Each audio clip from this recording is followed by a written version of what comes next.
Hello students, welcome to today class. இன்றைக்கி நம்ம புது சாப்டர் ஆரம்பிக்க போகிறோம். யூனிட் 6, அதாவது ஃபிசிக்ஸில் கடைசி lesson unit 6 nuclear physics. Here the some history about the nucleus, that is introduction.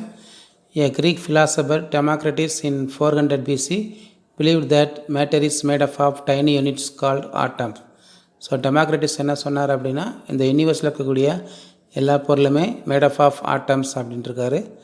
அதுக்கப்புறம் ஜான் டால்டன் வரார். Later in 1803 John Dalton consider that the elements consist of atoms which are identical in nature.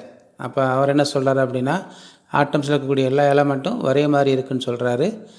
Next தான் முக்கியமான ஆள் J Thomson வர்றாரு. J Thomson discovered the cathode rays known as electrons experimentally, and Goldstein discovered positive rays which were named as protons by Rutherford. So நியூக்ளியஸ்ன்னு சொல்லும் பொழுது particles inside the nucleus அப்படின்னா proton, neutron படிச்சிருப்போம். அதுக்கு வெளியே electron இருக்கும். So அந்த எலக்ட்ரானை கண்டுபிடிச்சது ஜே தாம்சன், பாசிட்டிவ் ரேஸை கண்டுபிடிச்சது Goldstein. In 1932 James Chadwick discovered that chargeless particles called neutrons. Presently, a large number of elementary particles like photon, meson, positron and neutrino have been discovered. So பொதுவாக பார்த்திங்கன்னா நமக்கு தெரிஞ்சது proton, electron, neutron மட்டும்தான். So அது மட்டும் இல்லாமல் photon, மீசான், positron, நியூட்ரினோன்னு சொல்லி ஏகப்பட்ட பார்ட்டிகிள்ஸ் இருக்குது.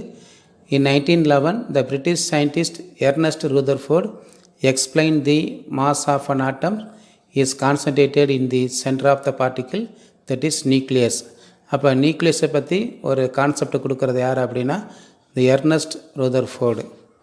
6.1 ரேடியோ ஆக்டிவிட்டி. ஸோ ஒரு 3 இமேஜ் பாருங்கள். இந்த 3 பேர் யாருன்னு கண்டிப்பாக அவங்களுக்கு தெரிய போகிறது கிடையாது. இந்த 3 பேர் தான் இந்த ரேடியோ ஆக்டிவிட்டியோட ஹீரோஸ் அண்டு ஹீரோயின் சொல்லலாம். அதாவது ரேடியோ ஆக்டிவிட்டி சொல்லும்போது தமிழில் கதிரியக்கம் அப்படிம்பாங்க. இந்த ஜப்பானில் குண்டு போட்டாங்க பார்த்தீங்களா, அதுலேருந்து வரக்கூடிய அந்த எஃபெக்ட் தான் கதிரியக்கம். இங்கிலீஷில் வந்து ரேடியோ ஆக்டிவிட்டி அப்படிம்பாங்க. ஸோ அதை பற்றி கண்டுபிடிச்சது இந்த முக்கியமான அந்த 3 பேர். ஸோ அவங்க நேம்ஸ் பார்த்திங்க அப்படின்னா ஹென்ரி பெக்கோரல், மேரி கியூரி, பேரி கியூரி. இதில் மேரி கியூரி யாருன்னு பார்த்தீங்க அப்படின்னா பேரி கியூரியோட ஒய்ஃப். ஸோ இந்த 3 பேர் தான் பார்த்திங்கன்னா ரேடியோ ஆக்டிவிட்டியோட ஏகப்பட்ட டிஸ்கவரி வந்து கண்டுபிடிச்சிருக்காங்க. ஸோ அதை பற்றி தான் பார்க்க போகிறோம். Discovery of radioactivity. So radioactivity அதாவது கதிரியக்கத்தை கண்டுபிடிச்சது ஒரு ஆக்சிடெண்ட்டு தான், இன்சிடெண்ட் கிடையாது. In 1896 French physicist Henri Becquerel finished his research for the week and stored a certain amount of uranium compound away in a drawer for the weekend. என்ன பண்ணுறாரு அப்படின்னா, அந்த வாரத்துக்கு இருக்கக்கூடிய ரிசர்ச் ஒர்க்கை கொஞ்சம் முடிச்சுட்டு யுரேனியம் காம்பவுண்டை வந்து ட்ராயரில் கொஞ்சம் வச்சுட்டு போயிடுறாரு.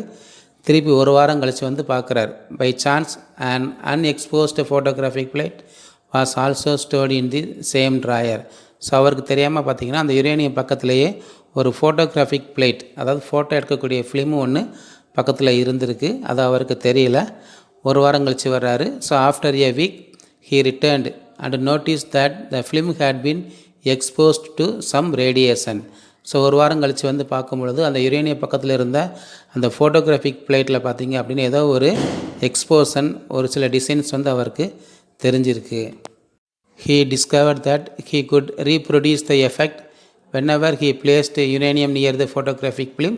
அதாவது ஃபோட்டோகிராஃபிக் ஃபிலிம் பக்கத்தில் யுரேனியம் எப்போல்லாம் வைக்கிறாரோ அந்த எஃபெக்ட் வந்து அவருக்கு கிடைக்குது.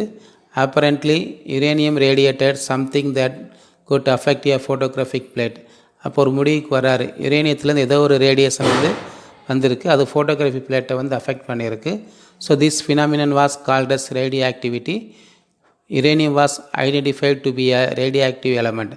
அப்போ ஃபஸ்ட்டு கண்டுபிடிச்ச இந்த யுரேனியம் தான் ரேடியோ ஆக்டிவ் எலமெண்ட்டுன்னு சொல்லி கண்டுபிடிச்சிருக்காங்க. ஸோ அவர் கண்டுபிடிச்ச அந்த ஃபோட்டோகிராஃபிக் பிளேட்டோட இமேஜ் தான் பக்கத்தில் கொடுத்துருக்கேன். அந்த ஷேடாக தான் பார்த்திங்கன்னா அந்த யுரேனியத்தில் அந்த ரேடியேஷன் வந்து ஃபோட்டோகிராஃபி பிளேட்டில் வந்து விழுந்திருக்கு. 2 years later the Polish physicist Marie Curie and her husband Pierre Curie detected radioactivity in pitch blende, a tiny black substance. So 2 வருஷம் கழித்து மேரி கியூரியும் பேரி கியூரியும் பிச் பிளேட்டுங்கிற ஒரு சப்ஸ்டன்ஸை வந்து எடுத்து ரிசர்ச் பண்ணுறாங்க. அதிலேருந்து பார்த்திங்கன்னா கொஞ்சம் ரேடியேஷன் வந்துக்கிட்டு இருக்குது. They were not surprised at the radioactivity of pitch blende which is known as one of the ore of uranium. So அவங்களுக்கு அந்த கிடைச்ச அந்த ரேடியேஷன் வந்து அதிசயமாக தெரியல. என்ன காரணம் அப்படின்னா, பிட்ச் பிளேண்டுங்கிறது யுரேனியத்தோட ஒரு ஓர்னு என்னன்னு சொல்லி கெமிஸ்ட்ரியில் படிச்சிருப்பீங்க. யுரேனியம் இருக்கக்கூடிய இன்னொரு பொருள் வந்து pitch blend. Later they discovered that the radiation was more intense from pure uranium. Also it was found that the pitch blende had less concentration of uranium. So ஒரு சில ரிசர்ச் பண்ணும்பொழுது பார்த்தீங்கன்னா அந்த பிட்ச் பிளேண்ட்லேருந்து கிடைக்கக்கூடிய இன்டென்சிட்டி வந்து ஓரளவுக்கு கம்மியாக இருக்குது.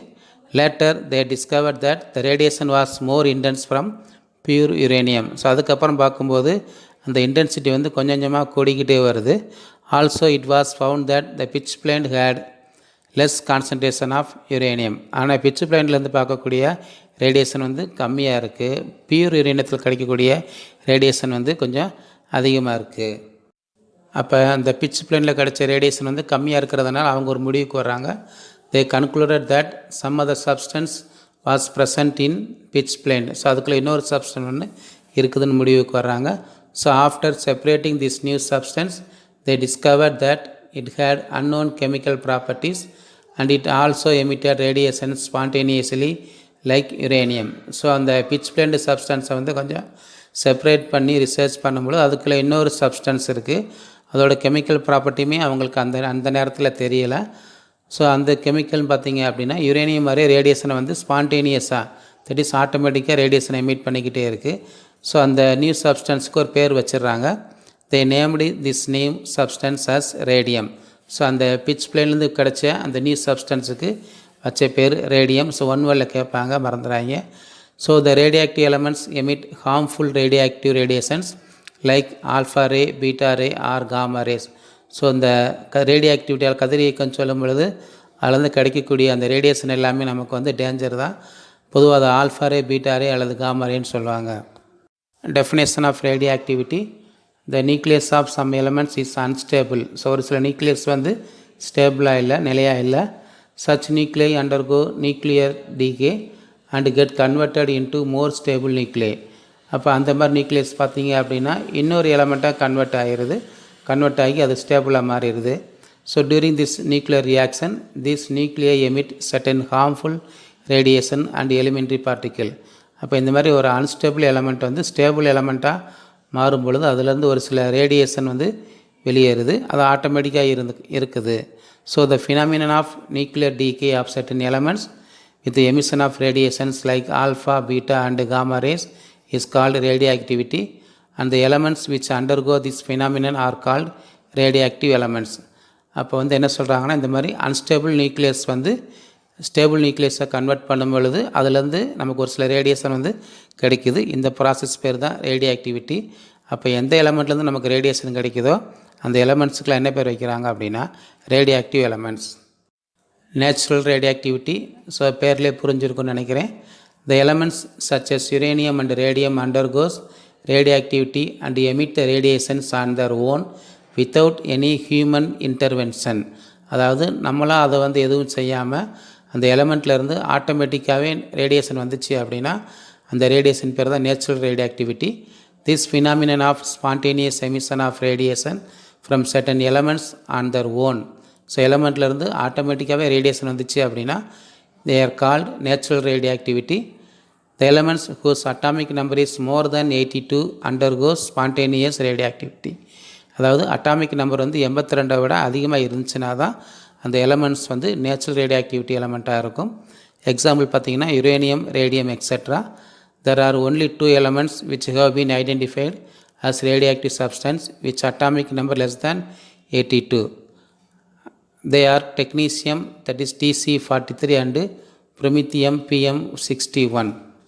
Next, artificial radioactivity or induced radioactivity. So முன்னாடி பார்த்தது ஆட்டோமேட்டிக்காக தானாகவே நடக்கக்கூடியது.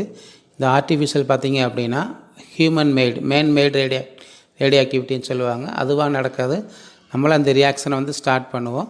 So the phenomenon by which even light elements are made radioactive by artificial or induced methods is called artificial radioactivity or made radioactivity.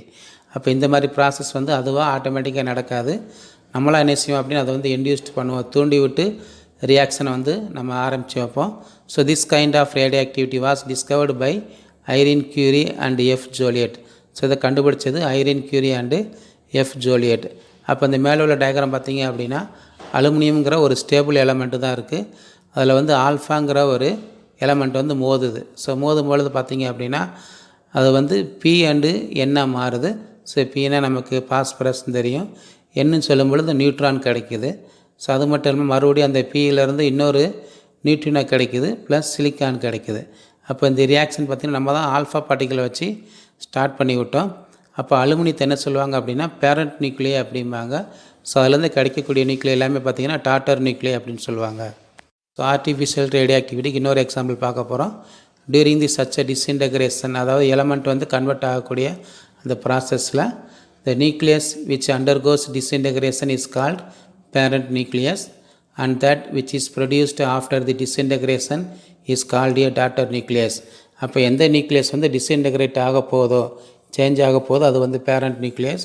So அதுலேருந்து நமக்கு கிடைச்ச நியூக்ளியஸ்க்கு பேர் பார்த்திங்கன்னா டாட்டர் நியூக்ளியஸ். எக்ஸாம்பிள் பாருங்கள், பெர்லியம் ப்ளஸ் ஹீலியம். அதாவது பெர்லியம் வந்து சும்மா தான் இருக்கும், ரேடியேஷன் வந்து எதுவும் எமிட் பண்ணாது. அதோட இப்போ என்ன செய்கிறாங்கன்னா ஹீலியத்தை வந்து மோத விடுறாங்க. So beryllium is bombarded with helium. அது வந்து கார்பன் 13 கொடுக்குது. இந்த ஈக்குவேஷனில் பார்த்திங்கன்னா 13க்கு மேலே ஒரு ஸ்டார் போட்டிருப்போம். அப்போ அந்த 13 மேலே ஒரு ஸ்டார் போட்டோம் அப்படின்னா தட் எலமெண்ட் இஸ் அன்ஸ்டேபிள். அது கார்பன் 13ஆகவே இருக்காது, உடனடியாக அது இன்னொரு எலமெண்ட்டாக மாறிடும். ஸோ அகெயின் கார்பன் 13 ஸ்டார் வந்து எதுவாக மாறிடுது அப்படின்னா கார்பன் 12ஆக மாறி ப்ளஸ் ஒரு நியூட்ரானை வந்து எமிட் பண்ணுது. அப்போ பெர்லியம் வந்து ஹீலியத்தோடு ரியாக்ட் பண்ணும் பொழுது நமக்கு கார்பன் 12 ப்ளஸ் ஒரு நியூட்ரான் வந்து வெளியே வருது. So in the above nuclear reaction carbon 13 star is unstable and is radioactive. So அது என்ன செய்யும் அப்படின்னா ரேடியேஷனை வந்து எமிட் பண்ணும். So this reaction can be represented as beryllium alpha comma neutron அப்படின்னு எழுதலாம். Comparison of natural and artificial radioactivity. Homework ஹோம்ஒர்க் இன்றைக்கி இது தான். ஸோ நேச்சுரல் ஆர்டிஃபிஷியல்னு கொடுத்துருக்காங்க. ஸோ நேச்சுரல்னு சொல்லும் பொழுது செல்ஃப் டிஸ்இன்டகிரேஷன், தானாகவே அதுவாக ஆரம்பிக்கும், நம்ம எதுவுமே செய்ய வேண்டியதில்லை. பட் இன் ஆர்டிஃபிஷியல் ரேடியோஆக்டிவிட்டி நம்ம தான் அந்த ரியாக்ஷனை வந்து இன்டியூஸ்டு பண்ணணும், ஸ்டார்ட் பண்ணணும். அது மட்டும் இல்லாமல் நேச்சுரலில் வந்து ஆல்ஃபா பீட்டா காமா ரேடியேஷன்லாம் வரும்.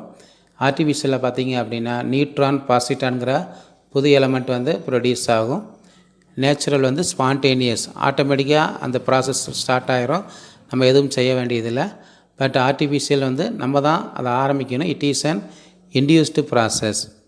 அடுத்து நேச்சுரல் பார்த்திங்க அப்படின்னா அந்த எலமெண்ட்ஸோட அட்டாமிக் நம்பர் வந்து 83 விட அதிகமாக இருக்கணும். ஆனால் இங்கே ஆர்டிஃபிஷியலில் வந்து அந்த மாதிரி எதுவும் கிடையாது. It exhibited by the elements with atomic number less than 83 also. முக்கியமான பாயிண்ட்டு, நேச்சுரல் ரேடியோஆக்டிவிட்டி வந்து கண்ட்ரோல் பண்ண முடியாது.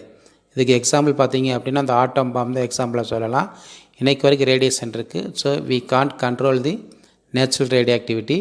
பட் ஆர்டிஃபிஷியலில் நம்ம என்ன செய்யலாம் அப்படின்னா இட் கேன் பி கண்ட்ரோல்டு.